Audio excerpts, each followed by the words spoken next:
ನಿರ್ಣಯಕ್ಕೆ ಮಾತನಾಡೋಕ್ಕೆ ಅವಕಾಶ ಮಾಡಿಕೊಟ್ಟಿರ್ತಕ್ಕಂಥ ತಮಗೆ ಮೊದಲನೇದಾಗಿ ವಂದನೆಯನ್ನು ಸಲ್ಲಿಸ್ತಾ, ರಾಜ್ಯಪಾಲರ ಭಾಷಣ ಅಸತ್ಯದಿಂದಲೇ ಪ್ರಾರಂಭ ಆಗಿದೆ. ಅವರ ಭಾಷಣ ಅಂತಕ್ಕಂಥದ್ರಲ್ಲಿ ಎರಡು ಮಾತಿಲ್ಲ. ಕಾರಣ ಏನಪ್ಪ ಅಂತ ಹೇಳಿದ್ರೆ, ಅವರ ಭಾಷಣದಲ್ಲಿ ಹೇಳ್ತಾರೆ ಮೊದಲ ಪುಟದಲ್ಲೇ, ನನ್ನ ಸರ್ಕಾರ ರಾಜ್ಯದ ಅಭಿವೃದ್ಧಿಯ ವೇಗವನ್ನು ಚುರುಕುಗೊಳಿಸುವುದರಲ್ಲಿ ಮತ್ತು ಸರ್ಕಾರದ ಹಣಕಾಸು ವ್ಯವಸ್ಥೆಯನ್ನು ಇನ್ನಷ್ಟು ಸದೃಢಗೊಳಿಸುವಲ್ಲಿ ಯಶಸ್ವಿಯಾಗಿದೆ ಅಂತೇಳಿ ಈ ಸರ್ಕಾರ ರಾಜ್ಯಪಾಲರ ಮುಖೇನ ಹೇಳಿಸ್ತಕ್ಕಂಥ ಪ್ರಯತ್ನ ಮಾಡಿದ್ದಾರೆ. ಅದರಲ್ಲಿ ಮೊದಲ ಪ್ರಶ್ನೆ ಏನಪ್ಪ ಅಂತ ಹೇಳಿದ್ರೆ, ಇವತ್ತು ರಾಜ್ಯದಲ್ಲಿ ಅಭಿವೃದ್ಧಿಯ ವೇಗ ಚುರುಕುಗೊಳಿಸಿದೆ ಅಂತ ಹೇಳಿದ್ರೆ ಅಭಿವೃದ್ಧಿನೇ ಪ್ರಾರಂಭ ಆಗಿಲ್ಲ ಸರ್ಕಾರದಲ್ಲಿ. ನನಗೆ ಗೊತ್ತಿರೋ ಪ್ರಕಾರ ರಾಜ್ಯದಲ್ಲಿ ಯಾವುದೇ ಶಾಸಕರು ಅವರ ಕ್ಷೇತ್ರದಲ್ಲಿ ಯಾವುದೊಂದು ಗುದ್ಲಿ ಪೂಜೆ ಆಗಿದೆ, ಹೊಸ ಕಾಮಗಾರಿ ಉದ್ಘಾಟನೆ ಆಗಿದೆ ಅಂತಕ್ಕಂಥ ಯಾವುದೇ ಉದಾಹರಣೆ ಇಲ್ಲ. ಅಂಥದ್ರಲ್ಲಿ ಅಭಿವೃದ್ಧಿ ವೇಗ ಪಡಿತಕ್ಕಂಥ ಪ್ರಶ್ನೆ ಉದ್ಭವ ಆಗೋದಿಲ್ಲ. ಮುಂದುವರಿತಾ ಹೇಳ್ತಾರೆ, ಇವತ್ತು ಸರ್ಕಾರದ ಹಣಕಾಸು ವ್ಯವಸ್ಥೆಯನ್ನು ಇನ್ನಷ್ಟು ಸದೃಢಗೊಳಿಸುವಲ್ಲಿ ಯಶಸ್ವಿಯಾಗಿದೆ ಎಂದು ಹೆಮ್ಮೆಯಿಂದ ತಿಳಿಸಿ ಬಯಸುತ್ತೇನೆ. ಮಹಾತ್ಮ ಗಾಂಧೀಜಿಯವರು ಹೇಳಿದಂತೆ ಆಡಳಿತವನ್ನು ಅಂತಿಮ ವ್ಯಕ್ತಿಯ ಕಣ್ಣೀರು ಒರೆಸುವ ಅವಕಾಶವೆಂಬಂತೆ ಬಳಸಿಕೊಳ್ಳಲು ನನ್ನ ಸರ್ಕಾರ ಕಟಿಬದ್ಧವಾಗಿದೆ ಅಂತೇಳಿ ಭಾಷಣದಲ್ಲಿ ಹೇಳ್ತಾರೆ. ಇಲ್ಲಿ ಪ್ರಶ್ನೆ ಇರತಕ್ಕಂಥದ್ದು, ಕಳೆದ 19-20 ತಿಂಗಳಿಂದ ಈ ರಾಜ್ಯ ಸರ್ಕಾರದ ಆಡಳಿತ ವೈಖರಿ, ಇವತ್ತು ರಾಜ್ಯ ಸರ್ಕಾರ ಗ್ಯಾರಂಟಿಗಳ ಬಗ್ಗೆ ಸಾಕಷ್ಟು ಚರ್ಚೆ ಆಗ್ತಾ ಇದೆ. ಗ್ಯಾರಂಟಿಗಳು ಕೂಡ ಸರಿಯಾದ ರೀತಿಯಲ್ಲಿ ತಲುಪ್ತಾ ಇಲ್ಲ. ಅದರ ಬದಲಾಗಿ ಇವರು ಕಳೆದ 19 ತಿಂಗಳಲ್ಲಿ ಶಾಶ್ವತವಾಗಿ ಕೊಟ್ಟಿರ್ತಕ್ಕಂಥ ಗ್ಯಾರಂಟಿ ಕಾಂಗ್ರೆಸ್ ಸರ್ಕಾರದಲ್ಲಿ ಯಾವುದಪ್ಪ ಅಂತ ಹೇಳಿದ್ರೆ ಬೆಲೆ ಏರಿಕೆ ಗ್ಯಾರಂಟಿ ಹೊರತು ಇನ್ನು ಯಾವುದೇ ಗ್ಯಾರಂಟಿಗಳು ಸರಿಯಾದ ರೀತಿಯಲ್ಲಿ ತಲುಪ್ತಿಲ್ಲ ಅಂತಕ್ಕಂಥದ್ರಲ್ಲಿ ಎರಡು ಮಾತಿಲ್ಲ. ಇವತ್ತು ರಾಜ್ಯಪಾಲರ ಭಾಷಣ ಸಂಪೂರ್ಣ ನೀವು ನೋಡಿದ್ರೆ, ರಾಜ್ಯ ಸರ್ಕಾರ ಇವತ್ತು ಅನುಷ್ಠಾನ ಮಾಡುತ್ತೇವೆ, ಘೋಷಣೆ ಮಾಡಿದ್ದೇವೆ, ಮತ್ತೊಂದು ಕಡೆ ಅಭಿವೃದ್ಧಿಗೊಳಿಸುತ್ತೇವೆ, ಈ ಗೊಳಿಸುತ್ತೇವೆ ಮಾಡುತ್ತೇವೆ ಈ ವಿಚಾರ ಹೇಳಿದ್ದಾರೆ ಹೊರತು ಅಭಿವೃದ್ಧಿ ಮಾಡಿದ್ದೇವೆ ಅಂತಕ್ಕಂಥದ್ದನ್ನು ಎಲ್ಲೂ ಕೂಡ ಹೇಳಿಲ್ಲ. ಮತ್ತೊಂದು ವಿಚಾರ, ಇವತ್ತು ಸಾಕಷ್ಟು ಇವತ್ತು ಆಕ್ಸ್ಫರ್ಡ್ ಹಬ್ನಲ್ಲಿ ಬರೆದಿರ್ತಕ್ಕಂಥದ್ರ ಬಗ್ಗೆ ಚರ್ಚೆ ಆಯಿತು. ಪರ ವಿರೋಧ ಎರಡೂ ಕೂಡ ಚರ್ಚೆ ಆಗಿದೆ. ಯುನೈಟೆಡ್ ನೇಷನ್ ಬಗ್ಗೆನೂ ಕೂಡ ಇವತ್ತು ಯುನೈಟೆಡ್ ನೇಷನ್ ಚೇರ್ಮನ್ ಅವರು ಏನು ಹೇಳಿದ್ದಾರೆ ಅಂಥದ್ದು ಕೂಡ ಸಾಕಷ್ಟು ಚರ್ಚೆ ಆಗಿದೆ. ನನ್ನ ಪ್ರಶ್ನೆ ಇವತ್ತು ಯುನೈಟೆಡ್ ನೇಷನ್ ಚೇರ್ಮನ್ ಏನು ಹೇಳಿದ್ದಾರೆ ಅಥವಾ ಆಕ್ಸ್ಫರ್ಡ್ ಹಬ್ನಲ್ಲಿ ಏನು ಚರ್ಚೆ ಆಗಿದೆ ಅಂತಕ್ಕಂಥದ್ದಲ್ಲ. ಇಲ್ಲಿ ಪ್ರಶ್ನೆ ಇರ್ತಕ್ಕಂಥದ್ದು, ಇವತ್ತು ಗ್ಯಾರಂಟಿಯ ಬಗ್ಗೆ ಇವತ್ತು ಸಾಕಷ್ಟು ಶಾಸಕರು ಮಾತನಾಡಿದ್ದಾರೆ. ಗ್ಯಾರಂಟಿಯ ಬಗ್ಗೆ ಅಪಪ್ರಚಾರ ಮಾಡ್ತಾ ಇರ್ತಕ್ಕಂಥದ್ದು ಭಾರತೀಯ ಜನತಾ ಪಾರ್ಟಿ ಅಥವಾ ವಿರೋಧ ಪಕ್ಷದವರಿಂದ ಹೆಚ್ಚಾಗಿ ಆಡಳಿತ ಪಕ್ಷದವರೇ ಅಪಪ್ರಚಾರ ಮಾಡ್ತಾ ಇರ್ತಕ್ಕಂಥದ್ದು. ಯಾಕೆ ಅಂತ ಹೇಳಿದ್ರೆ, ಇವತ್ತು ಗ್ಯಾರಂಟಿ ಅಂತಕ್ಕಂಥದ್ದು ಮನೆ ಸಭಾಧ್ಯಕ್ಷರೇ, ಇದು ಕೇವಲ ಒಂದು ಚುನಾವಣೆ ಗೆಲ್ಲೋದಕ್ಕೋಸ್ಕರ ಗಿಮಿಕ್ ಅಂತೇಳಿ ಯಾರು ಹೇಳಿರ್ತಕ್ಕಂಥದ್ದು ನಾವು ಹೇಳಿಲ್ಲ. ಚುನಾವಣೆಯ ಗಿಮಿಕ್ ಅಂತ ಹೇಳಿರ್ತಕ್ಕಂಥದ್ದು ಆಡಳಿತ ಪಕ್ಷದ ಸಚಿವರಾಗಿರ್ತಕ್ಕಂಥ ಚಲುನಾರಾಯಣ ಸ್ವಾಮಿ ಅವರು ಹೇಳಿರ್ತಕ್ಕಂಥದ್ದು ಗಿಮಿಕ್ ಅಂತೇಳಿ. ಮತ್ತೊಂದು, ತಮ್ಮ AICC ಅಧ್ಯಕ್ಷ ಹೇಳ್ತಾರೆ, Karnataka government has no money to even put a bag of mud on a pot hole roads. ಗುಂಡಿ ಮುಚ್ಚಕ್ಕೂ ಕೂಡ ಸರ್ಕಾರದಲ್ಲಿ ದುಡ್ಡಿಲ್ಲ. ನಾನು ಅಂದಿನ ಮಹಾರಾಷ್ಟ್ರ ಸರ್ಕಾರ ಕಾಂಗ್ರೆಸ್ ಸರ್ಕಾರಕ್ಕೂ ಕೂಡ ಬುದ್ಧಿ ಹೇಳ್ತಕ್ಕಂಥ ಕೆಲಸ ಮಾಡಿದ್ದೆ. ಈಗಲಾದರೂ ಕೂಡ ಕಾಂಗ್ರೆಸ್ ಸರ್ಕಾರ ಎಚ್ಚೆತ್ತುಕೊಳ್ಬೇಕು ಅಂತೇಳಿ ನಾವು ಹೇಳಿಲ್ಲ ಸ್ವಾಮಿ. ಇವತ್ತು ಆಡಳಿತ ಪಕ್ಷದ ರಾಷ್ಟ್ರೀಯ ಅಧ್ಯಕ್ಷ ಆಗಿರ್ತಕ್ಕಂಥ ಮಲ್ಲಿಕಾರ್ಜುನ್ ಖರ್ಗೆ ಅವರು ಹೇಳಿದ್ದಾರೆ. ಇನ್ನು ಕಾಗೆ ಅವರೇನು ಹೇಳಿ ನಮ್ಮ ಬರ್ಮನ್ಗೌಡ ಕಾಗೆ ಅವರೇನು ಹೇಳಿದ್ದಾರೆ ಅಥವಾ ಮಾಗಡಿ ಬಾಲಕೃಷ್ಣ ಏನು ಹೇಳಿದ್ದಾರೆ ಅದ್ರ ಬಗ್ಗೆ ನಾನು ಹೆಚ್ಚು ಉಲ್ಲೇಖ ಮಾಡೋಕ್ಕೆ ಹೋಗೋದಿಲ್ಲ. ಆದರೆ ಒಂದಂತೂ ಸತ್ಯ, ಗ್ಯಾರಂಟಿಗಳ ಬಗ್ಗೆ ನಮಗೇನು ಆತಂಕ ಇಲ್ಲ. ಮಾನ್ಯ ಸಭಾಧ್ಯಕ್ಷರೇ, ನೀವು ಗ್ಯಾರಂಟಿಗಳು ಭರವಸೆ ಕೊಟ್ಟೆ ರಾಜ್ಯದಲ್ಲಿ ಅಧಿಕಾರಕ್ಕೆ ಬಂದಿದ್ದೀರಿ. ಗ್ಯಾರಂಟಿಯನ್ನು ಸರಿಯಾಗಿ ಅನುಷ್ಠಾನ ಮಾಡಬೇಕಾಗಿರ್ತಕ್ಕಂಥದ್ದು ನಿಮ್ಮ ಕರ್ತವ್ಯ. ಅದು ಅನುಷ್ಠಾನ ಆಗ್ತಾ ಇಲ್ಲ ಅಂತಕ್ಕಂಥದ್ದು ಇವತ್ತೆಲ್ಲರೂ ಕೂಡ ಪ್ರಶ್ನೆ ಮಾಡ್ತಾ ಇದ್ದಾರೆ. ಗ್ಯಾರಂಟಿ ಬಗ್ಗೆ ಅಪಪ್ರಚಾರ ನಿಮ್ಮ ಸಚಿವರು ಶಾಸಕರು ಮಾಡ್ತಾ ಇದ್ದಾರೆ. ಮತ್ತೊಂದು ವಿಚಾರ, ಹಿಂದೆ ಲೋಕಸಭಾ ಚುನಾವಣೆ ಸಂದರ್ಭದಲ್ಲಿ ಗ್ಯಾರಂಟಿ ಬಗ್ಗೆ ಸಾಕಷ್ಟು ಚರ್ಚೆ ಆಯಿತು. ಇವತ್ತು ಇಡೀ ದೇಶದ ಮಾಡೆಲ್ ಆಗಬೇಕು ಅಂತೇಳಿ ಚರ್ಚೆ ಆಯಿತು. ಆದರೆ ವಾಸ್ತವಿಕ ಸತ್ಯ ಅಂತೇಳಿ ಏನು ಅಂತ ಹೇಳಿ ನಾನು ತಿಳಿಸ್ತಕ್ಕಂಥ ಪ್ರಯತ್ನ ಮಾಡ್ತೇನೆ. ಇವತ್ತು ನಾವು ಈ ಸರ್ಕಾರವನ್ನು ತೇಜೋವಧೆ ಮಾಡಬೇಕು ಅನ್ನೋದಾಗಲಿ ಅಥವಾ ಹಣಕಾಸಿನ ಸಚಿವರು ತೇಜೋದಯ ಮಾಡಬೇಕು ಅಂತೇಳಿ ಮಾತನ್ನು ಹೇಳ್ತಾ ಇಲ್ಲ. ಆದರೆ ವಾಸ್ತವಿಕ ಸತ್ಯ ಏನು ಅಂತೇಳಿ ಒಂದು ವಿಚಾರ ಈ ಸಂದರ್ಭ ತಿಳಿಸೋಕೆ ಇಚ್ಛೆಪಡ್ತೇನೆ. ಮನೆ ಸಭಾಧ್ಯಕ್ಷರೇ, ಇವತ್ತು ಹಿಮಾಚಲ ಪ್ರದೇಶ BJP ಸರ್ಕಾರ ಅಲ್ಲ, ಕಾಂಗ್ರೆಸ್ ಸರ್ಕಾರ ಇರ್ತಕ್ಕಂಥದ್ದು. ಅಲ್ಲಿನ ಮುಖ್ಯಮಂತ್ರಿಗಳು ಸುಖ್ವಿಂದರ್ ಸಿಂಗ್ ಅವರು. ಸುಖ್ವಿಂದರ್ ಸಿಂಗ್ ಅಲ್ಲಿ ಹಿಮಾಚಲ ಪ್ರದೇಶದ ಮುಖ್ಯಮಂತ್ರಿಗಳು. ಮುಖ್ಯಮಂತ್ರಿ ಸುಖ ಆಶ್ರಯ ಯೋಜನೆ, ಮುಖ್ಯಮಂತ್ರಿ ಸುಖ ಶಿಕ್ಷಾ ಯೋಜನೆ, ಈ ಯೋಜನೆಗೆ ಹಣ ಸಾಕಾಗ್ತಾ ಇಲ್ಲ ಅಂತೇಳಿ ಹಿಮಾಚಲ ಪ್ರದೇಶದ 35ಕ್ಕೂ ಹೆಚ್ಚು ಬಹಳ ಶ್ರೀಮಂತ ದೇವಸ್ಥಾನಗಳಿದೆ, ಅಲ್ಲಿಗೆ ಪತ್ರ ಬರೆದಿದ್ದಾರೆ ಅಲ್ಲಿನ ಮುಖ್ಯಮಂತ್ರಿಗಳು. ಅಲ್ಲಿಗೆ ಸಂಬಂಧ ಇಲ್ಲ ಅಂತ ಅನ್ಕೋಬಿಡಿ. ಅಂದರೆ ಅಲ್ಲಿ ಮುಖ್ಯಮಂತ್ರಿಗಳ ಹಣಕಾಸಿನ ಪರಿಸ್ಥಿತಿ ಎಲ್ಲಿ ಬಂದು ಮುಟ್ಟಿದೆ ಅಂತ ಹೇಳಿದ್ರೆ, ದೇವಸ್ಥಾನದ ಹಣವನ್ನು ತೆಗೆದುಕೊಂಡು ಅಲ್ಲಿ ಗ್ಯಾರಂಟಿಗಳನ್ನು ಇಂಪ್ಲಿಮೆಂಟೇಷನ್ ಮಾಡೋಕ್ಕೆ ಪ್ರಯತ್ನ ಮಾಡ್ತಾ ಇದ್ದಾರೆ. ಮತ್ತೊಂದು ಕಡೆ ಅಲ್ಲಿನ ಮುಖ್ಯಮಂತ್ರಿಗಳು 2 ತಿಂಗಳುಗಳ ಸಂಬಳವನ್ನು ಬೋರ್ಡ್ ಚೇರ್ಮನ್ಗಳು, ಮುಖ್ಯಮಂತ್ರಿಗಳು, ಮಂತ್ರಿಗಳು ನಾವು ಬಿಡಬೇಕು ಅಂತೇಳಿ ಅಲ್ಲಿ ತೀರ್ಮಾನ ಮಾಡಿರ್ತಕ್ಕಂಥದ್ದು. ಇನ್ನು ತೆಲಂಗಾಣದ ಪರಿಸ್ಥಿತಿ ಏನಾಗಿದೆ ತಮಗೆಲ್ಲ ಗೊತ್ತಿರ್ತಕ್ಕಂಥ ವಿಚಾರ. ಮತ್ತೊಂದು, ಇವತ್ತು ದೆಹಲಿ ರಾಜ್ಯ ಗ್ಯಾರಂಟಿಗಳ ಬಗ್ಗೆ ಅಲ್ಲೂ ಕೂಡ ಸಾಕಷ್ಟು ಪ್ರಚಾರಗಳು, ಅಪಪ್ರಚಾರಗಳು ಎರಡೂ ಕೂಡ ಆಯಿತು.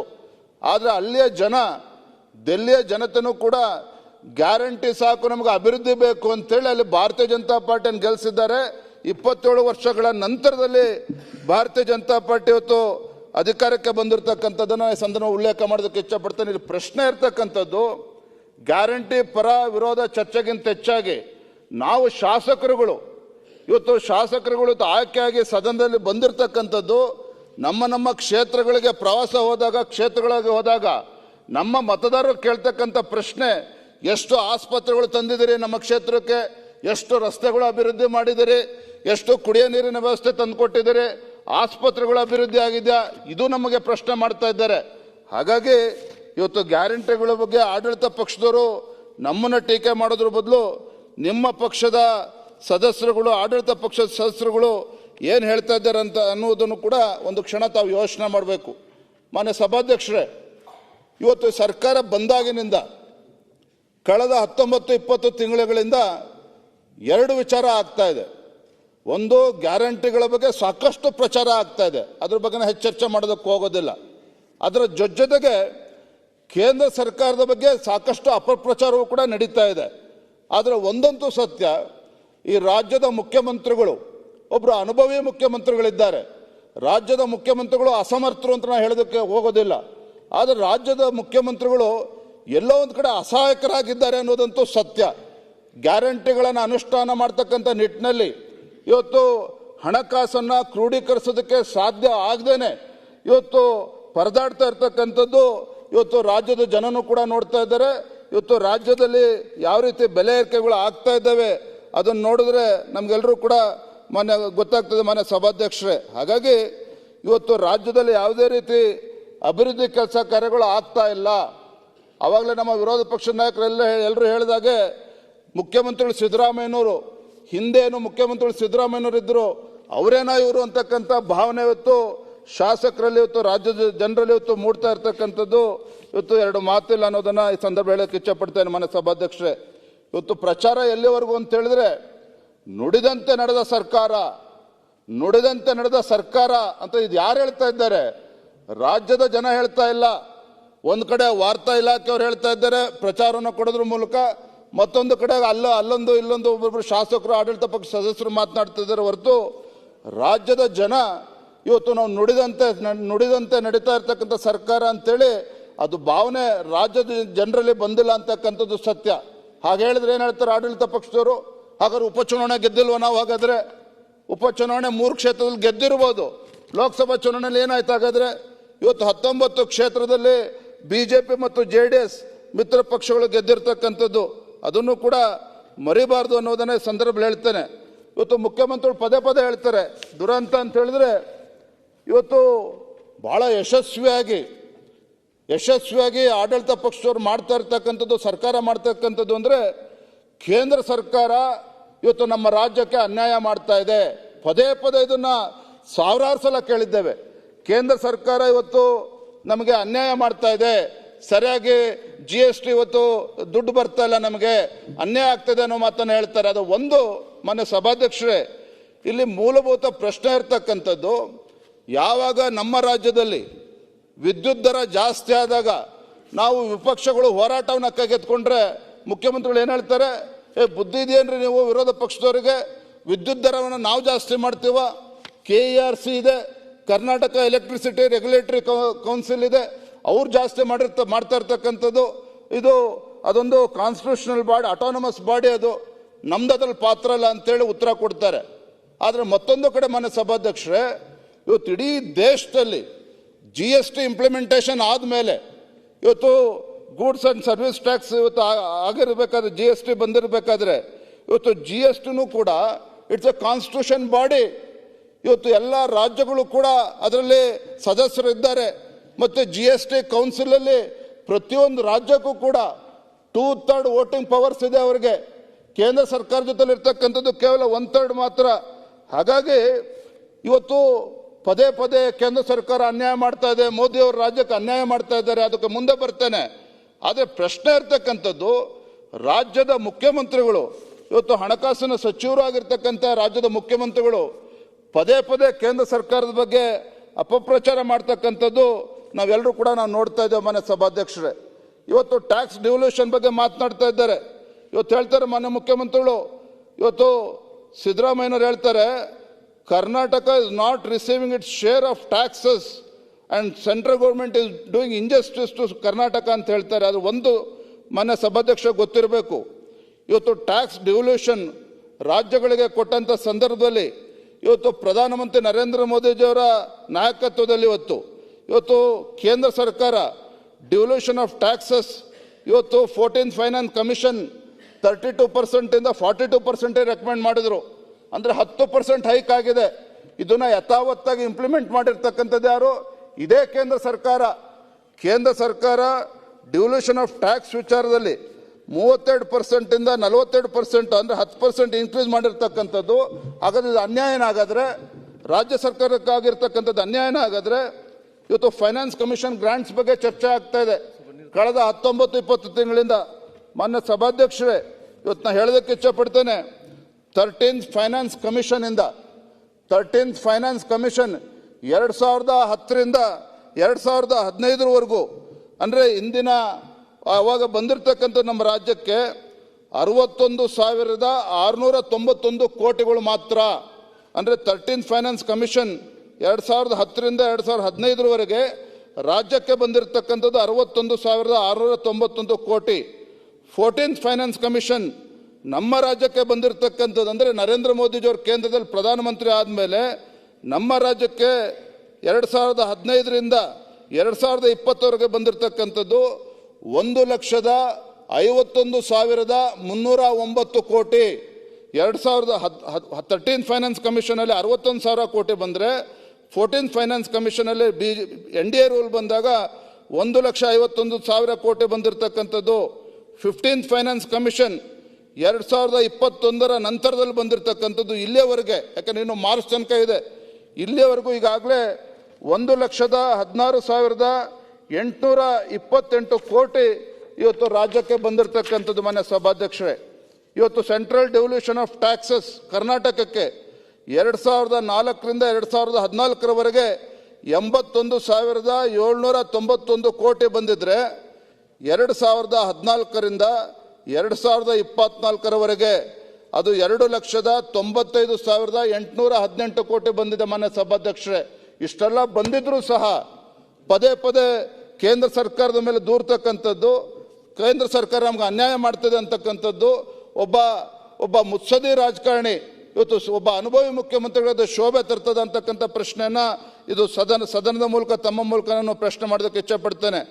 Central grant in aid to Karnataka 2014ರಿಂದ 2014ರಲ್ಲಿ 60,000 ಕೋಟಿ ಬಂದಿದ್ರೆ 2014 ನಂತರದಲ್ಲಿ 2,36,000 ಕೋಟಿ ಬಂದಿರತಕ್ಕಂಥದ್ದು. ಅಂದರೆ ಮೋರ್ ದೆನ್ 290% ಇವತ್ತು ಗ್ರಾಂಟ್ ಇನ್ ಏಡ್ ಇವತ್ತು ಕರ್ನಾಟಕಕ್ಕೆ ಜಾಸ್ತಿ ಆಗಿರ್ತಕ್ಕಂಥದ್ದು ಅನ್ನೋದನ್ನು ಈ ಸಂದರ್ಭದಲ್ಲಿ ನಾನು ಈ ಸದನ ಗಮನಕ್ಕೆ ತಮ್ಮ ಮೂಲಕ ತರೋದಕ್ಕೆ ಇಚ್ಛಪಡ್ತೇನೆ. ಮಾನ್ಯ ಸಭಾಧ್ಯಕ್ಷರೇ, ಸಾಕಷ್ಟು ಸದಸ್ಯರು ಆಡಳಿತ ಪಕ್ಷದವರು ಪ್ರಶ್ನೆನ ಮಾಡಿದರು, ಇಲ್ಲ ಸ್ವಾಮಿ, ಇವತ್ತು ನಮ್ಮ ರಾಜ್ಯದಲ್ಲಿ GST ಬರುವ ಮುಂಚಿತವಾಗಿ ವ್ಯಾಟ್ ಇದ್ದಾಗಲೇ ನಮ್ಮ ರಾಜ್ಯಕ್ಕೆ ಭಾಳ ಅನುಕೂಲ ಆಗ್ತಿತ್ತು ಅಂತೇಳಿ ಸಾಕಷ್ಟು ಜನ ಆಡಳಿತ ಪಕ್ಷದ ಸದಸ್ಯರು ಹೇಳ್ತಾ ಇದ್ರು. ಅದು ನಮಗೆ ಸದನಕ್ಕೆ ಗೊತ್ತಿರಬೇಕು. 2015-16ರಲ್ಲಿ ಅಂದರೆ ಪ್ರೀ ಜಿ ಎಸ್ ಟಿ ಅಂದರೆ ವ್ಯಾಟ್ ಇದ್ದಾಗ 2015-16ರಲ್ಲಿ 36,144 ಕೋಟಿ ಬಂದಿದ್ರೆ 2016-17ರಲ್ಲಿ 39,505 ಕೋಟಿ ಬಂದಿರತಕ್ಕಂಥದ್ದು. ಮತ್ತೊಮ್ಮೆ ಹೇಳ್ತೇನೆ ಮಾನ್ಯ ಸಭಾಧ್ಯಕ್ಷರೇ, 2015-16ರಲ್ಲಿ 36,144 ಕೋಟಿ ಬಂದಿದ್ರೆ 2016-17ರಲ್ಲಿ 39,505 ಕೋಟಿ ಬಂದಿರತಕ್ಕಂಥದ್ದು. ಆದರೆ ಜಿ ಎಸ್ ಟಿ ಇಂಪ್ಲಿಮೆಂಟೇಷನ್ ಆದಮೇಲೆ ನಮ್ಮ ರಾಜ್ಯಕ್ಕೆ ಎಷ್ಟು ಬಂತು ಅಂದರೆ 2019-20ರಲ್ಲಿ 71,060 ಕೋಟಿ ರಾಜ್ಯಕ್ಕೆ ಬಂದಿರತಕ್ಕಂಥದ್ದು. 2021ರಲ್ಲಿ 42,355 ಕೋಟಿ ಬಂದಿರತಕ್ಕಂಥದ್ದು. 2021-22ರಲ್ಲಿ 2022ರಲ್ಲಿ 95,925 ಕೋಟಿ ಇವತ್ತು ರಾಜ್ಯಕ್ಕೆ ಬಂದಿರತಕ್ಕಂಥದ್ದು. ಹಾಗಾಗಿ ಏನು ತಪ್ಪು ಕಲ್ಪನೆಯನ್ನು ಮೂಡಿಸ್ತಕ್ಕಂಥ ಕೆಲಸ ಆಗ್ತಾ ಇದೆ.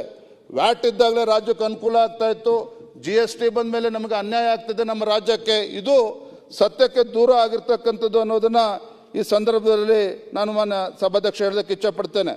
ಮತ್ತೊಂದು ಕಡೆ ಮುಖ್ಯಮಂತ್ರಿಗಳು ಪದೇ ಪದೇ ಹೇಳ್ತಾರೆ, ದುರಂತ ಅಂತ ಹೇಳಿದ್ರೆ ಹಣಕಾಸಿನ ಸಚಿವರು ಇವತ್ತು ಜಿ ಎಸ್ ಟಿ ಇಂಪ್ಲಿಮೆಂಟೇಷನ್ ಆದಮೇಲೆ ಇವತ್ತು 2017ರಿಂದ 2022ರಲ್ಲಿ G S T compensation and deficit ಇತ್ತು, ಅದನ್ನು ತುಂಬತಕ್ಕಂಥ ಕೆಲಸ ಕೇಂದ್ರ ಸರ್ಕಾರ ಮಾಡಬೇಕಾಗಿತ್ತು.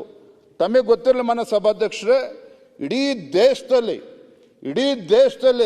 ಇವತ್ತು G S T compensation highest ಬಂದಿರತಕ್ಕಂಥದ್ದು ಕರ್ನಾಟಕ ರಾಜ್ಯಕ್ಕೆ. 1,06,000 ಕೋಟಿ ಜಿ ಎಸ್ ಟಿ ಕಾಂಪನ್ಸೇಷನ್ ಬಂದಿರತಕ್ಕಂಥದ್ದು.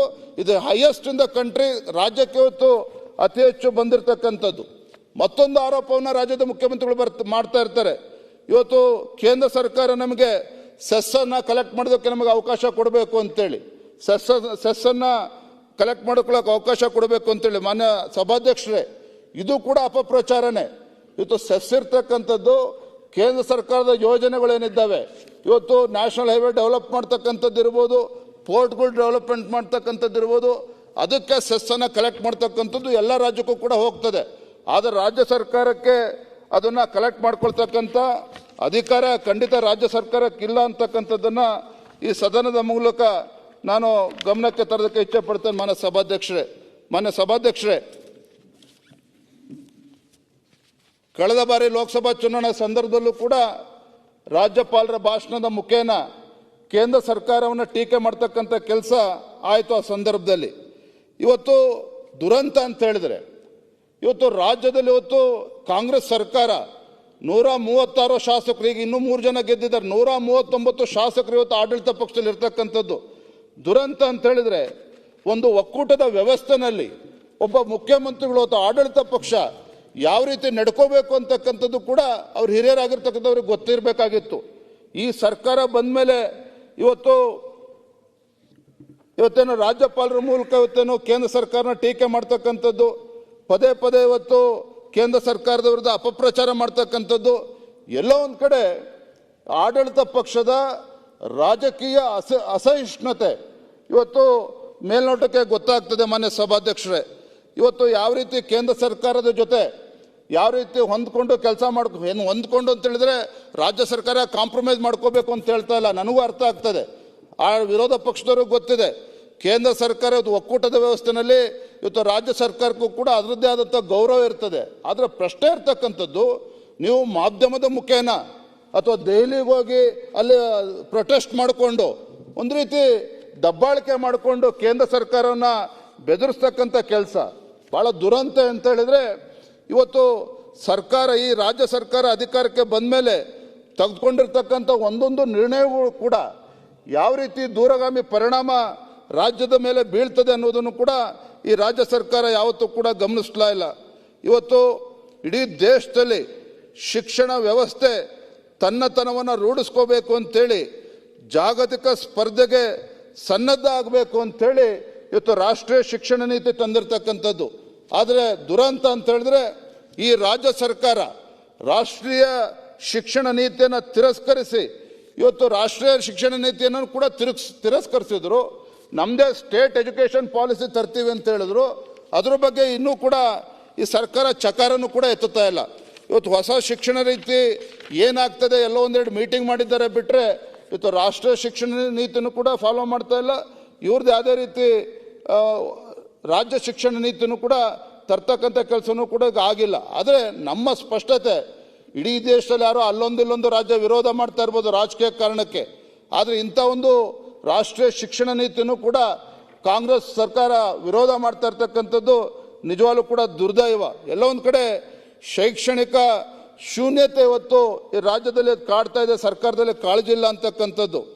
ಇವತ್ತು ಶೈಕ್ಷಣಿಕ ಶೂನ್ಯತೆಯನ್ನು ಸೃಷ್ಟಿಸಿದ ಮಾತ್ರ ಅಲ್ಲ, ಕೇಂದ್ರದ ಯೋಜನೆಗಳ ಮೂಲಕ ರಾಜ್ಯಕ್ಕೆ ಬರುವುದಾಗಿರ್ತಕ್ಕಂಥ ಶೈಕ್ಷಣಿಕ ಯೋಜನಾ ಹಣ ಬರದೇ ಇರೋದಕ್ಕೆ ಈ ರಾಜ್ಯ ಸರ್ಕಾರದ ಬೇಜವಾಬ್ದಾರಿಯ ಕಾರಣ ಅನ್ನೋದನ್ನು ಮಾನ್ಯ ಸಭಾಧ್ಯಕ್ಷ ಸಂದರ್ಭದಲ್ಲಿ ಹೇಳೋದಕ್ಕೆ ಇಚ್ಛಪಡ್ತೇನೆ. ಇವತ್ತು ಇರ್ಬೋದು ದೆಹಲಿ ಮಟ್ಟದಲ್ಲಿ ಕಾಂಗ್ರೆಸ್ ಪಕ್ಷ ಅಥವಾ ಹೈಕಮಾಂಡ್ ಅವ್ರದ್ದೇ ಆದಂಥ ಒಂದು ಧೋರಣೆ ನೀತಿಗಳು ಇರ್ತದೆ, ಆದರೆ ಅದನ್ನು ಇವತ್ತು ಹಿಡ್ಕೊಂಡು ಕೇಂದ್ರದ ಮೇಲೆ ಒಂದು ರೀತಿ ಜಗಳ ಆಡಿಕೊಂಡು ಇವತ್ತು ಮಾಧ್ಯಮದ ಮೂಲಕ ಹೊಡೆದಾಟಕ್ಕೆ ನಿಂತಿರ್ತಕ್ಕಂಥ ರಾಜ್ಯ ಸರ್ಕಾರ ಖಂಡಿತ ಇವರ ಧೋರಣೆಯಿಂದ ಇವತ್ತು ರಾಜಕೀಯವಾಗಿ ಅವರು ಬೇಳೆನ ಬೇಯಿಸ್ಕೊಳ್ಬೋದು, ಚುನಾವಣೆಯಲ್ಲಿ ಗೆಲ್ಬೋದು. ಆದರೆ ಪ್ರಶ್ನೆ ಇರ್ತಕ್ಕಂಥದ್ದು ನಿಮ್ಮ ಧೋರಣೆಯಿಂದ, ಆಡಳಿತ ಪಕ್ಷದ ಧೋರಣೆಯಿಂದ ಕೇಂದ್ರ ಸರ್ಕಾರವನ್ನು ಒಂದು ರೀತಿ ತಿರಸ್ಕೃತ ಮನೋಭಾವನೆಯಿಂದ ತಾವು ನೋಡ್ತಾ ಇದ್ದೀರಿ. ಇದರಿಂದ ರಾಜ್ಯದ ಜನತೆಗೆ ಅನ್ಯಾಯ ಆಗ್ತಿರ್ತಕ್ಕಂಥದ್ದು ಎರಡು ಮಾತಿಲ್ಲ ಅನ್ನೋದನ್ನು ಮಾನ್ಯ ಸಭಾಧ್ಯಕ್ಷ ಸಂದರ್ಭದಲ್ಲಿ ನಾನು ಹೇಳೋದಕ್ಕೆ ಇಚ್ಛಪಡ್ತೇನೆ.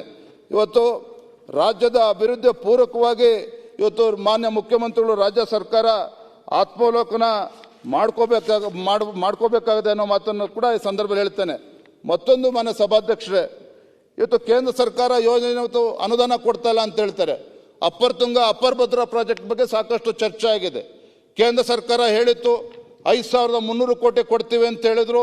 ಇವತ್ತು ಮೋಸ ಮಾಡ್ತಾ ಇದ್ದಾರೆ, ರಾಜ್ಯಕ್ಕೆ ಅನ್ಯಾಯ ಮಾಡ್ತಾ ಇದ್ದಾರೆ ಅಂತೇಳಿ ಪದೇ ಪದೇ ನೀವು ಹೇಳ್ತಾ ಇದ್ದೀರಿ. ಮಾನ್ಯ ಸಭಾಧ್ಯಕ್ಷರ ಪ್ರಶ್ನೆ ಇರ್ತಕ್ಕಂಥದ್ದು, ಹಿಂದೆ UPA ಸರ್ಕಾರ ಇದ್ದಾಗ ಯಾವುದೇ ರೀತಿ ಯೋಜನೆಗಳನ್ನು ಅಡ್ವಾನ್ಸ್ ಆಗಿ ದುಡ್ಡು ಕೊಡ್ತಾ ಇದ್ರು. ಆದರೆ ಪ್ರಶ್ನೆ ಇರ್ತಕ್ಕಂಥದ್ದು ಇಲ್ಲಿ ಆ ಹಣ ಬೇರೆ ಬೇರೆ ರಾಜ್ಯಗಳಲ್ಲಿ ಪೋಲ್ ಆಗಿರ್ತಕ್ಕಂಥದ್ದು, ಆ ಹಣ ಫಂಡ್ಸ್ ಡೈವರ್ಟ್ ಆಗಿರ್ತಕ್ಕಂಥದ್ದು, ಮಿಸ್ಯುಟಿಲೈಸ್ ಆಗಿರ್ತಕ್ಕಂಥದ್ದು, ಇವೆಲ್ಲವನ್ನು ಗಮನಿಸಿ ಇವತ್ತು ಕೇಂದ್ರ ಸರ್ಕಾರ ಸ್ಪಷ್ಟ ನೀತಿಯನ್ನು ಅನುಸರಿಸ್ತಾ ಇದೆ.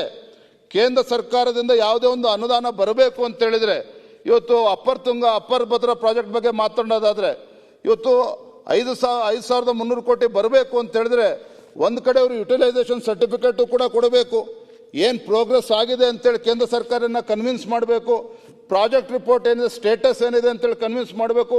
ಇದು ಯಾವುದನ್ನು ಮಾಡ್ದೇನೆ ಇವ್ರು ಎಷ್ಟು ಕೋಟಿ ಖರ್ಚು ಮಾಡಿದೀವಿ ಅಂತೇಳಿ ಕೇಂದ್ರ ಸರ್ಕಾರಕ್ಕೆ ಗಮನ ತರೋದಿಲ್ಲ, ಪ್ರಾಜೆಕ್ಟ್ ಸ್ಟೇಟಸ್ ಏನಿದೆ ಅಂತೇಳಿ ಕೇಂದ್ರ ಸರ್ಕಾರ ಗಮನಕ್ಕೆ ತರೋದಿಲ್ಲ. ಸುಮ್ಮನೆ 5300 ಕೋಟಿ ತರಬೇಕು ಅಂತ ಹೇಳಿದ್ರೆ ದುಡ್ಡು ಬಂದ್ರೆ ತಾನೇ ಯುಟಿಲೈಸೇಷನ್ ಸರ್ಟಿಫಿಕೇಟ್ ಕೊಡೋದು. ಮಾನ್ಯ ಸಭಾ ಅದನ್ನ ಹೇಳ್ತಾ ಇರೋದು. ಮಾನ್ಯ ಸಭಾಧ್ಯಕ್ಷರೇ, ನಾವು ಇಂಪ್ಲಿಮೆಂಟ್ ಮಾಡಿದ್ಮೇಲೆ ಯುಟಿಲೈಸೇಷನ್ ಸರ್ಟಿಫಿಕೇಟ್ ಕೊಡ್ತೀವಿ. ಮಾನ್ಯ ಸಭಾಧ್ಯಕ್ಷರೇ, ಮಾನ್ಯ ಸಚಿವರೇ, ನಾನು ಅದನ್ನ ಹೇಳ್ತಾ ಇರ್ತಕ್ಕಂಥದ್ದು, ಕೇಂದ್ರ ಸರ್ಕಾರ ಯಾವುದೇ ಯೋಜನೆಗೆ ಅನುದಾನ ಕೊಡಬೇಕಾದ್ರೆ ರಾಜ್ಯ ಸರ್ಕಾರದ ಶೇರ್ ಏನಿದೆ ಅದನ್ನು ಕೂಡ ಹಾಕಬೇಕು. ರಾಜ್ಯ ಸರ್ಕಾರ ಕೇಂದ್ರ ಸರ್ಕಾರದಿಂದ ಅನುದಾನ ತರಬೇಕು ಅಂತ ಹೇಳಿದ್ರೆ ಇಲ್ಲಿ ಇಂಪ್ಲಿಮೆಂಟೇಷನ್ ಏನಾಗಿದೆ, ಎಷ್ಟು ಕೋಟಿ ನೀವು ರಾಜ್ಯ ಸರ್ಕಾರ ತಂದಿದ್ದೀರಿ, ಎಷ್ಟು ಕೋಟಿ ಆ ಪ್ರಾಜೆಕ್ಟಿಗೆ ಬಂಡವಾಳವನ್ನು ಹೂಡಿದ್ದೀರಿ, ಇವೆಲ್ಲವನ್ನು ಕೂಡ ಕೇಂದ್ರ ಸರ್ಕಾರ ಗಮನಿಸಿ ಹಣವನ್ನು ಬಿಡುಗಡೆ ಮಾಡ್ತಿದೆ ಹೊರತು ಅಪ್ ಫ್ರಂಟ್ ದುಡ್ಡನ್ನು ಯಾವುದೇ ಪ್ರಾಜೆಕ್ಟ್ ಕೊಡೋದಿಲ್ಲ. ಒಂದು ನಿಮಿಷ, ಈಗ ಮೆಟ್ರೋ ಯೋಜನೆ ಇದೆ, ರೈಲ್ವೆ ಯೋಜನೆ ಇದೆ, ಎಲ್ಲ ನಮ್ಮ ಪಾಲಿನ ದುಡ್ಡನ್ನು ನಾವು ಕೊಡ್ತಾನೆ ಇದ್ದೀವಿ. ನೀವು ಇದು ಬಡ್ಜೆಟಲ್ಲಿ ಅನೌನ್ಸ್ ಮಾಡಿರೋದು ಏನಾಯ್ತು, ನಿಮ್ಮ ಸ್ಟೇಟ್ ಬಡ್ಜೆಟಲ್ಲಿ ಸಮೇತ ಬೊಮ್ಮಾಯಿ ಅವರಿದ್ದಾಗ ಇಲ್ಲಿ ಮಾತಾಡಿ ಬಡ್ಜೆಟಲ್ಲಿ ಹೇಳಿ ಕೇಂದ್ರ ಸರ್ಕಾರಕ್ಕೆ ತಾವು ವಂದನೆಗಳನ್ನು ಇದು ಮಾಡಿದಾರೆ ನಮ್ಮ ಅಸೆಂಬ್ಲಿಯಲ್ಲಿ. ನಾವು ಕೇಳ್ತಾ ದುಡ್ಡು ಕೊಡಿ, ನಾವೇನು ಮಿಸ್ಯೂಸ್ ಮಾಡೋದಿಲ್ಲ, ಅದೇ ನಾವು ಯುಟಿಲೈಸೇಷನ್ ಸರ್ಟಿಫಿಕೇಟ್ ಕೊಡ್ತೀವಿ. ನೀವು ಇನ್ನೊಂದು ಹೇಳಿದಾರೆ, ಈಗ ನಮ್ಮ ಜನಪರವಾಗಿ ನಾವು ರಾಜ್ಯ ಸರ್ಕಾರ ವಿರುದ್ಧ ಹೋಗ್ತಾ ಇದ್ದಿದ್ದು. ನಿಮಗೂ 19 ಜನ ಪಾರ್ಲಿಮೆಂಟ್ ಸದಸ್ಯರನ್ನ ಕಳಿಸಿದಾರಲ್ಲ, ಜನ ನಿಮಗೂ ಒಟ್ಟು ಕೊಟ್ಟಿದಾರಲ್ಲ, ನಿಮ್ಮ ಫೈನಾನ್ಸ್ ಮಿನಿಸ್ಟ್ರಿ ಇಲ್ಲಿಂದ ತಾನೇ ಇರುವವರು, ಆಗ ಬಿಜೆಪಿಯವರು ಇಲ್ವಾ ಇಲ್ಲಿ? ನೀವು ಸ್ವಲ್ಪ ಫೈಟ್ ಮಾಡಿ, ನಮಗೆ ಸ್ಟೇಟಿಗೆ ಇದು ಕೊಡಿಸಿ, ಅಲೋಟ್ ಮಾಡಿಸಿ. ಮಾನ್ಯ ಸಭಾಧ್ಯಕ್ಷರೇ, ನಾ ಆ ಕಾರಣಕ್ಕೆ ಹೇಳಿದ್ದು, ಇವತ್ತು ಕೇಂದ್ರ ಸರ್ಕಾರ ಇರ್ಬೋದು, ರಾಜ್ಯ ಸರ್ಕಾರ ಇರ್ಬೋದು, ಏನು ಹೇಳ್ತಾರೆ ನಾವು ಯೂನಿಯನ್ ಆಫ್ ಸ್ಟೇಟ್ಸ್ ಅಂತ ಹೇಳ್ತಾರೆ, ನಮಗೆಲ್ಲ ಗೊತ್ತಿದೆ. ಇವತ್ತು ಕೇಂದ್ರ ಸರ್ಕಾರದ ಜೊತೆ ಹಾದಿಲಿ ಬಿದಿಲಿ ಜಗಳ ಮಾಡಿಕೊಂಡು ದಿನ ಬೆಳಗಾದ್ರೂ ಅಲ್ಲಿ ದೆಹಲಿಗೆ ಹೋಗಿ ಅಲ್ಲಿ ಪ್ರೊಟೆಸ್ಟ್ ಮಾಡಿಕೊಂಡು ಒಂದು ರೀತಿ ಈ ರೀತಿ ದಬ್ಬಾಳಿಕೆ ಮಾಡ್ಕೊಂಡು ಇದು ಒಂದು ಭಾಗ. ಎರಡನೇದು, ನಾನು ಮತ್ತೊಮ್ಮೆ ಪುನರುಚ್ಚಾರ ಮಾಡ್ತೇನೆ, ಕೇಂದ್ರ ಸರ್ಕಾರದ ಯಾವುದೇ ಅನುದಾನ ಬರಬೇಕಾದ್ರೆ ಹೊಸ ನೀತಿಗಳ ಪ್ರಕಾರ ಕೇವಲ ನಮ್ಮ ರಾಜ್ಯಕ್ಕಷ್ಟೇ ಅಲ್ಲ, ದೇಶದ ಎಲ್ಲ ರಾಜ್ಯಗಳಿಗೂ ಕೂಡ ಇದೇ ಇದನ್ನು ಫಾಲೋ ಮಾಡ್ತಾ ಇರ್ತಕ್ಕಂಥದ್ದು. ಇಂಪ್ಲಿಮೆಂಟೇಷನ್ ಸರ್ಟಿಫಿಕೇಟು, ಪ್ರಾಜೆಕ್ಟ್ ಪ್ರೋಗ್ರೆಸ್ಸು ಇವೆಲ್ಲನ ಆಧಾರವಾಗಿ ಇಟ್ಕೊಂಡು ಕೇಂದ್ರದಿಂದ ಹಣ ರಿಲೀಸ್ ಮಾಡ್ತಾರೆ ಹೊರತು ನೇರವಾಗಿ ಯಾವುದೇ ಒಂದು ಹಣವನ್ನು ರಿಲೀಸ್ ಮಾಡೋದಿಲ್ಲ. ಮಾನ್ಯ ಸಭಾಧ್ಯಕ್ಷರೇ, ಇವತ್ತು SCP TSP ಬಗ್ಗೆ, SCP SP TSP ಬಗ್ಗೆ ಸಾಕಷ್ಟು ಚರ್ಚೆ ಆಗ್ತಾ ಇದೆ. ಮಾನ್ಯ ಸಭಾಧ್ಯಕ್ಷರೇ, ಇವತ್ತು SCP SP TSP ಇವತ್ತು ಸ್ಪೆಷಲ್ ಪ್ರೋಗ್ರಾಮ್. ಅದು ಸ್ಪೆಷಲ್ ಪ್ರೋಗ್ರಾಮ್ ಅಂತ ಹೇಳಿದ್ರೆ ಅದಕ್ಕೆ ಏನು ಹಣ ಅಲೋಕೇಶನ್ ಆಗ್ತದೆ ಅದು ಬೇರೆ ಕಾರ್ಯಕ್ರಮಗಳಿಗೆ ಉಪಯೋಗ ಮಾಡೋದಕ್ಕೆ ಅವಕಾಶ ಇಲ್ಲ. ಇದು ಸ್ಪಷ್ಟತೆ ಇದೆ, ಅವ್ರಿಗೂ ಕೂಡ ಗೊತ್ತಿದೆ. ಆದರೆ ಇವತ್ತು ಪ್ರತಿ ಬಜೆಟ್ನಲ್ಲೂ ಕೂಡ ಮೊದಲ ಬಜೆಟಲ್ಲಿ 11,500 ಕೋಟಿ ಉಪಯೋಗಿಸ್ಕೊಂಡ್ರು, ಎರಡನೇ ಬಜೆಟಲ್ಲೂ ಕೂಡ ಉಪಯೋಗಿಸ್ಕೊಂಡ್ರು. ಒಟ್ಟಾರೆಯಾಗಿ 25,000 ಕೋಟಿ ಇವತ್ತು ಆ SCP TSP ಹಣ ಏನು ಉಪಯೋಗ ಆಗಬೇಕಿತ್ತು, ಇವತ್ತು ರಾಜ್ಯದಲ್ಲಿ ಶೋಷಿತ ಪೀಡಿತ ಸಮುದಾಯಗಳ ಆರ್ಥಿಕ, ಸಾಮಾಜಿಕ, ಶೈಕ್ಷಣಿಕ ಒಂದು ಅಭಿವೃದ್ಧಿಗೋಸ್ಕರ ಏನು ಹಣ ಉಪಯೋಗ ಆಗಬೇಕಾಗಿತ್ತು ಅದು ಈ ಸರ್ಕಾರ ಇವತ್ತು ಡೈವರ್ಟ್ ಮಾಡ್ಕೊಂಡಿರ್ತಕ್ಕಂಥದ್ದು ಇವತ್ತು ಮೇಲ್ನೋಟಕ್ಕೆ ಗೊತ್ತಾಗ್ತದೆ. ಅಟ್ಲೀಸ್ಟ್ ಈ ಮುಂದೆ ಆದರೂ ಕೂಡ ಮಾನ್ಯ ಸಭಾಧ್ಯಕ್ಷರೇ, ನಾವು ಈ ಸರ್ಕಾರವನ್ನು ಕೇಳ್ತಕ್ಕಂಥದ್ದು ಮಾನ್ಯ ಮುಖ್ಯಮಂತ್ರಿಗಳನ್ನ, ಮುಂದಿನ ಬಜೆಟಲ್ಲಾದರೂ ಕೂಡ ಆ ಸಮುದಾಯಗಳಿಗೆ ಯಾವ ಹಿಂದ ಹೆಸರು ಹೇಳ್ಕೊಂಡು ಅಧಿಕಾರದ ಚುಕ್ಕಾಣಿ ಹಿಡಿದಿರ್ತಕ್ಕಂಥ ಮಾನ್ಯ ಮುಖ್ಯಮಂತ್ರಿಗಳು ಕಾಂಗ್ರೆಸ್ ಸರ್ಕಾರ ಮುಂದಿನ ಬಜೆಟಲ್ಲಾದರೂ ಕೂಡ ಈ ರೀತಿ ಅನ್ಯಾಯ ಮಾಡಬಾರ್ದು ಅನ್ನೋದನ್ನು ಹೇಳ್ತೇನೆ. ಮಾನ್ಯ ಸಭಾಧ್ಯಕ್ಷರೇ, ಇವತ್ತು ಯೂನಿವರ್ಸಿಟಿಗಳ ಬಗ್ಗೆ ಮುಗಿಸ್ತೇನೆ. 9 ಯೂನಿವರ್ಸಿಟಿಗಳನ್ನು ಮುಚ್ಚತಕ್ಕಂಥ ನಿರ್ಧಾರವನ್ನು ಕಾಂಗ್ರೆಸ್ ಸರ್ಕಾರ ಈಗಾಗಲೇ ತೆಗೆದುಕೊಂಡಿದೆ. ಇಲ್ಲಿ ಪ್ರಶ್ನೆ ಇರ್ತಕ್ಕಂಥದ್ದು ಮಾನ್ಯ ಸಭಾಧ್ಯಕ್ಷರೇ, what should be the basis for the closure of the university? ಈ ಸರ್ಕಾರಕ್ಕೆ ಆ 9-10 ವಿಶ್ವವಿದ್ಯಾನಿಲಯಗಳಿಗೆ ಹಣಕಾಸನ್ನು ಕೊಡೋದಕ್ಕೆ ಸಾಧ್ಯ ಆಗೋದಿಲ್ಲ. ಅಂದರೆ financial consideration is the only basis on which state government has decided to close the 9 universities. ಇಲ್ಲಿ ಪ್ರಶ್ನೆ ಇರ್ತಕ್ಕಂಥದ್ದು, ಹಣಕಾಸನ್ನು ಆಧಾರವಾಗಿ ಇಟ್ಕೊಂಡು ನೀವು ಯೂನಿವರ್ಸಿಟಿಯನ್ನು ಕ್ಲೋಸ್ ಮಾಡಿದರೆ ಆ ಬಡ ವಿದ್ಯಾರ್ಥಿಗಳು ಅವರ ಭವಿಷ್ಯವನ್ನು ರೂಪಿಸಬೇಕಾಗಿರ್ತಕ್ಕಂಥ ರಾಜ್ಯ ಸರ್ಕಾರ ಅವರ ಭವಿಷ್ಯವನ್ನು ಇವತ್ತು ಕೊಲ್ತಕ್ಕಂಥ ಕೆಲಸ ಇವತ್ತು ರಾಜ್ಯ ಸರ್ಕಾರ ಮಾಡ್ತದೆ. ಇನ್ನೊಂದು ದುರಂತ ಅಂದರೆ ಮಾನ್ಯ ಸಭಾಧ್ಯಕ್ಷರೇ, ಯಾರೂ ಕೂಡ ಉಲ್ಲೇಖ ಮಾಡದೇ ಇರತಕ್ಕಂಥದ್ದು, ಆ ಯೂನಿವರ್ಸಿಟಿ ಕ್ಲೋಸ್ ಮಾಡಬೇಕೋ ಬೇಡ ಅಂತೇಳಿ ಒಂದು ಕಮಿಟಿಯನ್ನು ರಾಜ್ಯ ಸರ್ಕಾರ ರಚನೆ ಮಾಡ್ತು. ಅಲ್ಲಿ ಯಾರೂ ಕೂಡ ಅಕಾಡೆಮಿಷಿಯನು ಇಲ್ಲ, ಅಲ್ಲಿ ಯಾರೂ ಕೂಡ ಎಜುಕೇಷನ್ ಎಕ್ಸ್ಪರ್ಟ್ಸು ಕೂಡ ಇಲ್ಲ. ಮಾನ್ಯ ಸಭಾಧ್ಯಕ್ಷರೇ, ಯಾರನ್ನೂ ಹಾಕಿದ್ರು ಕಮಿಟಿಗೆ, ಕೆಲವು ಸಚಿವರು ಶಾಸಕರಿದ್ದಾರೆ, ಅದು ಬೇರೆ ಪ್ರಶ್ನೆ. ಆದರೆ ಎಜುಕೇಷನ್ ಎಕ್ಸ್ಪರ್ಟ್ಸ್ ಯಾರೂ ಇಲ್ಲ ಅದರಲ್ಲಿ. ಅಂದರೆ ಈ ಸರ್ಕಾರದ ಉದ್ದೇಶ ಏನಿತ್ತು, ಅಲ್ಲಿ ಸತ್ಯಾಸತ್ಯತೆಯನ್ನು ಅರ್ಥ ಮಾಡ್ಕೊಳ್ಳೋದು ಬದಲಾಗಿ ಯೂನಿವರ್ಸಿಟಿ ಕ್ಲೋಸ್ ಮಾಡಲೇಬೇಕು ಅಂತಕ್ಕಂಥ ಮಾನಸ್ಥಿತಿಗೆ ಬಂದು ಆ ವಿಶ್ವವಿದ್ಯಾನಿಲಯಗಳನ್ನು ಮುಚ್ಚಾಕ್ತಕ್ಕಂಥ ಕೆಲಸ ಇವತ್ತು ರಾಜ್ಯ ಸರ್ಕಾರ ಏನು ಮಾಡಿದೆ, ನಿಜವಾಗ್ಲೂ ಕೂಡ ದುರಂತ. ಮಾನ್ಯ ಸಭಾಧ್ಯಕ್ಷೆ, ನಾನು ಮುಗಿಸ್ತೇನೆ ಸ್ವಲ್ಪ 5 ನಿಮಿಷದಲ್ಲಿ. ಇವತ್ತು ಶಕ್ತಿ ಯೋಜನೆ ಬಗ್ಗೆ ಸಾಕಷ್ಟು ಚರ್ಚೆ ಆಗ್ತದೆ, ನಾನು ಟೀಕೆ ಮಾಡ್ತಾ ಇಲ್ಲ. ಆದರೆ ಇವತ್ತು KSRTC ಪರಿಸ್ಥಿತಿ ಏನಾಗಿದೆ, ಮಾನ್ಯ ಸಚಿವರೇ ಹೇಳಿಕೆಯನ್ನು ಕೊಟ್ಟಿದ್ದಾರೆ ಒಂದು ಸಂದರ್ಭದಲ್ಲಿ, ನಾವು KSRTCನಲ್ಲಿ ಆ ನೌಕರರಿಗೆ ಸಂಬಳ ಕೊಡೋದಕ್ಕೆ ಸಾಧ್ಯ ಆಗ್ತಾ ಇಲ್ಲ ಅಂತೇಳಿ ನಾವು ಹೇಳ್ತಾ ಇಲ್ಲ, ಆಡಳಿತ ಪಕ್ಷದ ಆ ಸಚಿವರೇ ಹೇಳಿಕೆಯನ್ನು ಕೊಟ್ಟಿರ್ತಕ್ಕಂಥದ್ದು. ಇವತ್ತು 7,500 ಕೋಟಿ ಬಾಕಿ ಉಳಿಸ್ಕೊಂಡಿದ್ದಾರೆ ಅಂತ ಹೇಳಿದ್ರೆ ರಾಜ್ಯದ ಆರ್ಥಿಕ ಪರಿಸ್ಥಿತಿ ಎಲ್ಲಿಗೆ ಬಂದು ಮುಟ್ಟಿದೆ. ಮತ್ತೊಂದು ಕಡೆ ಮಾನ್ಯ ಸಚಿವರು ಸದನದಲ್ಲಿದ್ದಾರೆ, ಇವತ್ತು ಸುಮಾರು 6,000 ಕೋಟಿ ಇವತ್ತು ವಿದ್ಯುತ್ ಬಿಲ್ಲನ್ನು ಕಟ್ಟೋದಕ್ಕೆ ಸಾಧ್ಯ ಆಗದೇನೆ PWD ಇರ್ಬೋದು, ಇರಿಗೇಷನ್ ಇರ್ಬೋದು, ಇವತ್ತು ಆ ಇಲಾಖೆಗಳು ವಿದ್ಯುತ್ ಬಿಲ್ಲನ್ನು ಕೂಡ ಕಟ್ಟೋದಕ್ಕೆ ಸಾಧ್ಯ ಆಗದೆ ಇರತಕ್ಕಂಥ ಪರಿಸ್ಥಿತಿ ಇವತ್ತು ರಾಜ್ಯಕ್ಕೆ ಬಂದಿದೆ. ಎಲ್ಲ ಸರ್ಕಾರದಲ್ಲಿ ಸಮೇತ ನಮ್ಮ ರೂರಲ್ ಡೆವಲಪ್ಮೆಂಟ್ ಆಗಿರ್ಬೋದು, ನಮ್ಮ ಈ ಮುನ್ಸಿಪಲ್ ಇದಿರ್ಬೋದು, ಕಾರ್ಪೊರೇಷನ್ ಇರ್ಬೋದು, ಪ್ರತಿ ಸಂದರ್ಭದಲ್ಲಿ ಸಮೇತ ಬಾಕಿ ಇಟ್ಕೊಂಡಿದ್ದಾರೆ. ನಾವೇನಂತ ಬಿಟ್ಟರೆ ನಾವು ಯಾವ ಇಲಾಖೆಯಲ್ಲಿ ಮಾಡಲಿಕ್ಕಾಗಲ್ಲ. ನೀವು ಇನ್ನೊಂದು ಹೇಳಿದ ಶಕ್ತಿ ಇದರಲ್ಲಿ ಇದು ಬಡ್ಜೆಟ್ರಿ ಪ್ರೊವಿಷನ್ ಇದೆ. ಆ ಬಡ್ಜೆಟ್ರಿ ಪ್ರೊವಿಷನ್ ಪ್ರಕಾರ KSRTC ದುಡ್ಡು ಕೊಡ್ತೀವಿ. ಅದೇ ರೀತಿಯಲ್ಲಿ ನಮ್ಮ ಗೃಹಜ್ಯೋತಿ ಅದೇ ಸಮಸ್ಯೆ ಬರ್ತದೆ. ನೀವು ನಾನು ಮೊನ್ನೆ ಒಂದು ಹೇಳಿದೆ, ಅದು ಪ್ರತಿಯೊಂದು ಬಡ್ಜೆಟ್ಲಿ ಪ್ರೊವಿಷನ್ ಮಾಡಿಟ್ಟಿದ್ದಾರೆ, ನೀವು ವೇಟ್ ಮಾಡಿ. ಆದರೆ ನಾವು ಅದಕ್ಕೆ ನಮ್ಮ ಮುಖ್ಯಮಂತ್ರಿಗಳು ಹೇಳಿದ್ದಾರೆ, ಪ್ರತಿಯೊಂದು ಗ್ಯಾರಂಟಿ ಹಣ ಸಮೇತ ರಾಜ್ಯ ಸರ್ಕಾರದಿಂದ ಹೋಗ್ತದೆ, ಇಲಾಖೆಗಳಿಗೆ ಹೋಗ್ತದೆ. ನಾವು ಇಲಾಖೆ ಮೇಲೆ ಭಾರ ಹಾಕಲಿಲ್ಲ ಮುಖ್ಯಮಂತ್ರಿಗಳು, ಅದಕ್ಕೆ ಬಡ್ಜೆಟ್ರಿ ಪ್ರೊವಿಷನ್ ಕೊಟ್ಟಿರ್ತಾರೆ, ಅದು ಬರ್ತದೆ. ಸ್ವಾಮಿ, ಇಲಾಖೆಗಳಿಗೆ ಪೇಮೆಂಟ್ ಕೊಡೋದಕ್ಕಾಗ್ದೇನೆ ಆ ಇಲಾಖೆಗಳು ಕುಂಡ್ತಾ ಇರ್ತಕ್ಕಂಥದ್ದು, ಬಾಗಿಲು ಮುಚ್ಚಕ್ಕಾಗ್ತಕ್ಕಂಥ ಪರಿಸ್ಥಿತಿ ಬಂದಿರತಕ್ಕಂಥದ್ದು ಸತ್ಯ. ಇದು ಒಂದು ಕಡೆ. ಮಾನ್ಯ ಸಭಾಧ್ಯಕ್ಷರೇ, ಇವತ್ತು ಸರಿ, ಬೆಲೆ ಏರಿಕೆ ಬಗ್ಗೆ ಇವತ್ತು ಎಲ್ಲಿವರೆಗೂ ಬಂದು ಮುಟ್ಟಿದೆ ಅಂತ ಹೇಳಿದ್ರೆ, ಇವತ್ತು ಬೆಂಗಳೂರಿನಲ್ಲಿ ಇರ್ತಕ್ಕಂಥ ವಿಕ್ಟೋರಿಯಾ ಹಾಸ್ಪಿಟಲ್ಲು, ಆ ವಿಕ್ಟೋರಿಯಾ ಹಾಸ್ಪಿಟ್ಲಲ್ಲಿ ಚಿಕಿತ್ಸೆಗೆ ಮತ್ತು ಪ್ರಯೋಗಾಲಯ ಶುಲ್ಕನೂ ಕೂಡ 20% ಜಾಸ್ತಿ ಮಾಡಿರ್ತಕ್ಕಂಥದ್ದು. ಸ್ಟ್ಯಾಂಪ್ ಡ್ಯೂಟಿ ಮಾಡಿದರೆ ಮತ್ತೊಂದು ಎಲ್ಲವೂ ಕೂಡ ಚರ್ಚೆ ಆಗಿದ್ರ ಬಗ್ಗೆ ಉಲ್ಲೇಖ ಮಾಡೋದಕ್ಕೆ ಹೋಗೋದಿಲ್ಲ. ಬಡವರ ಬಗ್ಗೆ ಇವತ್ತು ಮೊಸಳೆ ಕಣ್ಣೀರನ್ನು ಸುರಿಸ್ತಕ್ಕಂಥ ರಾಜ್ಯ ಸರ್ಕಾರ ಈ ಮಟ್ಟಕ್ಕೆ ಯಾವ ಬಡವರು ಇವತ್ತು ಸರ್ಕಾರಿ ಆಸ್ಪತ್ರೆಗಳಿಗೆ ಹೋಗ್ತಾರೆ ಅಲ್ಲೂ ಕೂಡ ಇವತ್ತು ಚಿಕಿತ್ಸಾ ವೆಚ್ಚ 20% ಜಾಸ್ತಿ ಮಾಡಿರ್ತಕ್ಕಂಥದ್ದು. ಇದು ಹಾಲಿನ ದರ ಈಗಾಗಲೇ 2ನೇ ಬಾರಿಗೆ ಮತ್ತೊಮ್ಮೆ ಜಾಸ್ತಿ ಮಾಡೋಕೆ ಹೊರಟಿರ್ತಕ್ಕಂಥದ್ದು ಎಲ್ಲವನ್ನೂ ಕೂಡ ನಾವು ನೋಡಿದ್ದೇವೆ ಮಾನ್ಯ ಸಭಾಧ್ಯಕ್ಷರು. ಹಾಗಾಗಿ ನಾನು ಇಷ್ಟೇ ಈ ಸಂದರ್ಭದಲ್ಲಿ ಹೇಳ್ತಕ್ಕಂಥದ್ದು, ಇವತ್ತು ಗ್ಯಾರಂಟಿಗಳ ಬಗ್ಗೆ ಚರ್ಚೆ ಆಗಿದೆ, ಕೇಂದ್ರ ಸರ್ಕಾರದ ಬಗ್ಗೆ ಇವರೇನು ಯಾವ ರೀತಿ ಅಪಪ್ರಚಾರ ಚರ್ಚೆ ಎಲ್ಲವೂ ಕೂಡ ಚರ್ಚೆ ಆಗಿದೆ. ನಾನು ಈ ನಾಡಿನ ಮುಖ್ಯಮಂತ್ರಿಗಳಿಗೆ ಈ ಸದನದಲ್ಲಿ ತಮ್ಮ ಮೂಲಕನ ಆಗ್ರಹವನ್ನು ಮಾಡ್ತಕ್ಕಂಥದ್ದು, ಸತ್ಯವನ್ನ ಬಹಿರಂಗಪಡಿಸಲಿ. ರಾಜ್ಯದ ಹಣಕಾಸಿನ ಪರಿಸ್ಥಿತಿ ಏನಿದೆ, ಇವತ್ತು ನಿಜವಾಗ್ಲೂ ಕೂಡ ಎಲ್ಲಿಗೆ ಹೋಗಿ ಮುಟ್ತಾ ಇದ್ದೇವೆ. ಇವತ್ತು ಗ್ಯಾರಂಟಿಗಳನ್ನು ಸರಿಯಾಗಿ ತಲುಪಿಸಬೇಕಾಗಿರ್ತಕ್ಕಂಥ ಅವರ ಕರ್ತವ್ಯ ಇದು.